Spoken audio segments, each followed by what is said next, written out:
Good morning, class. Welcome to lecture burst number 3 on postmodernism. This is like the 15 millionth edition that I have tried because I can't seem to speak well this morning. So we'll see how this one goes. If I blub up some words, make fun of me and move on. Here we go. Unit 3, idolatry. We commit idolatry when we try and get ultimate satisfaction of our desires out of something other or someone other than God. When we give our ultimate devotion to something other than God in order to get what we think we have to have in order for our souls to be satisfied.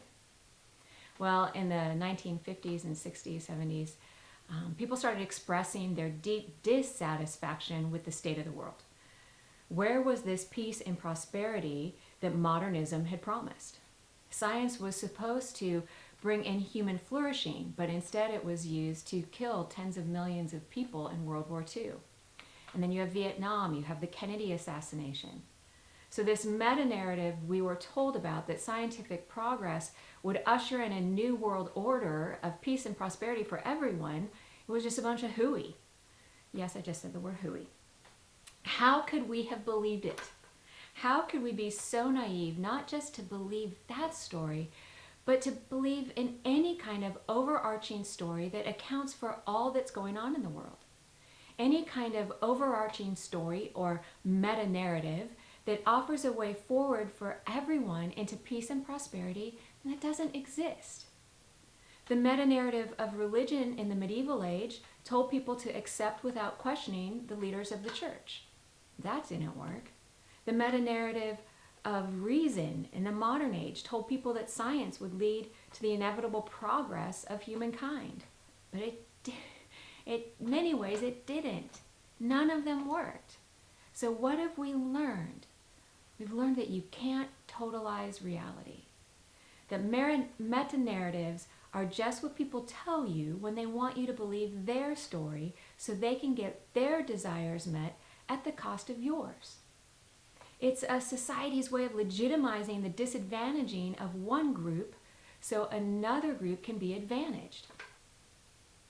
Skepticism, suspicion, these are the hallmarks of postmodernism. The only thing you can trust is yourself. There is no truth with a capital T. There is no reality except the one you create for yourself. So don't let others impose their truth on you. That's what this great Calvin and Hobbes cartoon gets across.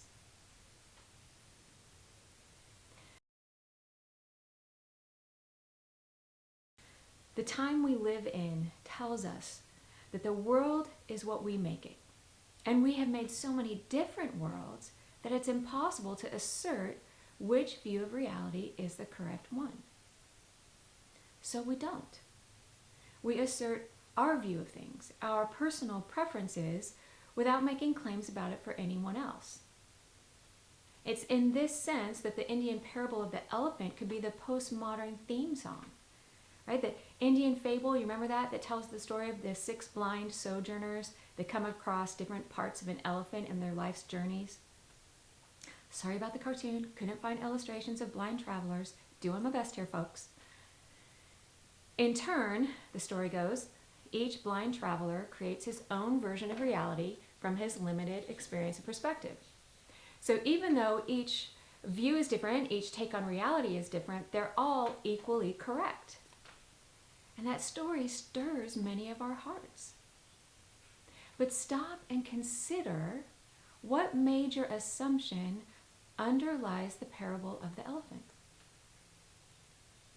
Yeah, that the fable teller isn't blind. That while others have limited vision, they have small t truth, the fable teller has full vision, has capital T truth. And that capital T truth is that all claims to an ultimate truth are untrustworthy. Except, of course, his. Now, postmodernism may not describe all Westerners today, but it does describe a lot of us. It contains many of the pressure points that N.T. Wright says we're to apply the gospel to. Do you remember that when we watched his video? And he was talking about the importance of each generation rethinking what the gospel is in the language of their day so that they can apply it to their generation. Well, disdain for truth claims stems out of the fallout of previous truth claims having backfired. People feel betrayed by religion. They feel betrayed by modernism, and they don't want to set themselves up for that kind of pain again. So as followers of Christ, we have to ask ourselves, well, where does Jesus speak into that? Where does Jesus and the good news about him speak into our deep sense of being betrayed, of feeling let down, of being used? Postmodern people want to know that kind of stuff. I mean, don't you?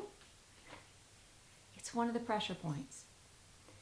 And we need to be aware that pressure points become the places where idols are most likely to be crafted and to be served, for ourselves and for society.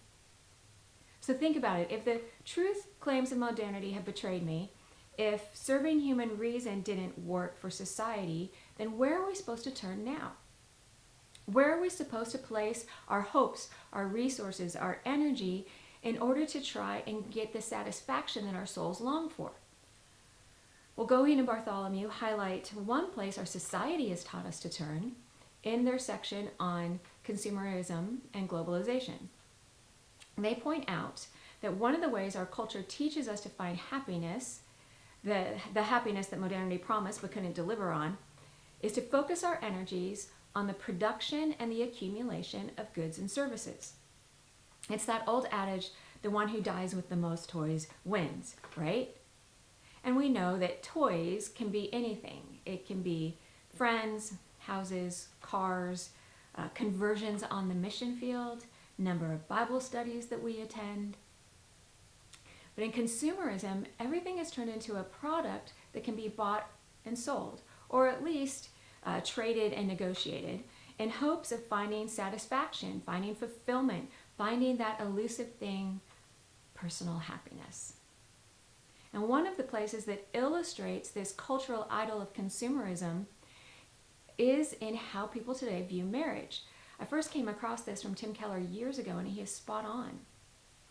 Consider with me the difference between a contract and a covenant. Contracts are performance-based. They're built on the idea that you have something I want at a cost acceptable to me. As long as that remains the case, as long as that remains the case, I will remain in relationship with you. So say you work for a company that builds navigation systems. My company needs nav systems. I can afford the price you ask for your systems. As long as that remains the case, I continue to renew my contract with you for your systems. But if I come across a company that makes better nav systems, or if the price gets too high for your nav systems, then I don't renew my contract with you. I shop around for a better deal because my priority is keeping my business afloat. So I can pay my employees, provide quality products for the good of the community I serve, all that kind of stuff. Contracts are appropriate for those types of relationships. But many people today approach marriage that way. You make me feel loved and happy at a cost that I'm willing to pay. And as long as that remains the case, I will stay married to you. However, if I come across someone who makes me feel more loved or more happy, or if the cost of being married to you gets too high, then I will not stay married to you. I will shop around for a better deal because my priority is my current personal happiness. And we can relate to that, right? We know many people who view marriage this way, and they don't see why you wouldn't. It makes complete sense to them. And this is even within the church. I've been in the church for a long time now, and though people like to use the language of covenant for marriage, this cultural idol is so strong that they can't help but have marriages that function as contracts. You know the reason I hear the most for why people want to get divorced and why it's okay for them to get divorced is because their spouse no longer makes them happy, or that they've found someone else who makes them happier. And when they tell me that, it's usually followed very quickly by a declaration of a certainty that more than anything else, God wants them to be happy. And what I want to say, I don't, at least not in these words, what I want to say is, who's God? Who's God? are you so certain more than anything wants you to be happy? It's heartbreaking to watch what happens when we're more devoted to our culture's idol of personal current happiness than we are the one true God, who, hear me, is not against happiness. He's pro-happiness. That's the end goal. That's where all of this is headed. That's where the ministry of Jesus is going.